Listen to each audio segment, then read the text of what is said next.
আসসালামু আলাইকুম রহমতুল্লাহ বরকাতুহ। তে বন্ধুগণ, আশা করি আল্লাহ পাকের রহমতে সকলে সহি সালামত আছেন। তে কবি কাজী আক্কাসাল ইউটিউব চ্যানেল 017140885009 এর পক্ষ থেকে আপনাদের সকলের প্রতি রইল একান্ত আন্তরিক শুভেচ্ছা ও ভালোবাসা। তে বন্ধুগণ, এখন আপনাদের সামনে যে বয়ানটা রাখবার চেষ্টা করব, বয়ানটার নাম হলো নাক ডাকা রোগে হোমিওপ্যাথিক চিকিৎসা।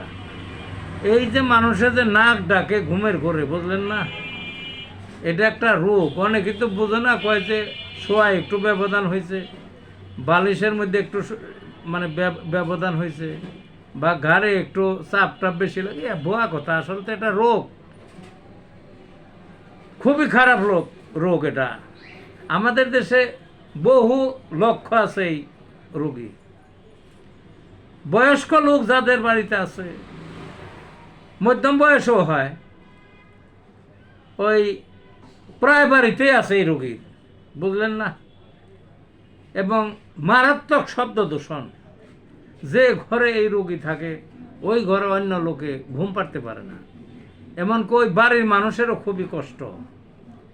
কিন্তু এর যে এত সুন্দর, আমি বহু লোকের চিকিৎসা করছি এই হোমিওপ্যাথিক দিয়ে, এবং ভালো হয়ে গেছে। দেখা গেছে প্রথমে একটা ওষুধ দিয়ে কতদিন ভালো থাকে, একেবারে সঠিক কথা যেটা, আবার দেখা যায় রোগটা হয়, তখন আবার ওষুধ দেওয়া লাগে। অনেক দিন ভালো থাকে, আবার হয়, আবার ওষুধ দেওয়া লাগে। এইরকম 2-3 বার প্রয়োগ করলে দেখা যায় একেবারে চিরতরে ভালো হয়ে যায়। আর যারা দ্বিতীয় বা তৃতীয়বার ওষুধ না নেয় তাদের তার কিউর হয় না, আবার আগের মতো হয়। কাজে চিকিৎসা আছে হোমিওপ্যাথিকের, বুঝলেন না। আমি নিজে অসংখ্য রোগীর চিকিৎসা দিচ্ছি নাক ডাকা রোগের, এবং ভালো হয়ে গেছে যে কোনো নাক ডাকায়। তে ভালো থাকুন বন্ধুগণ।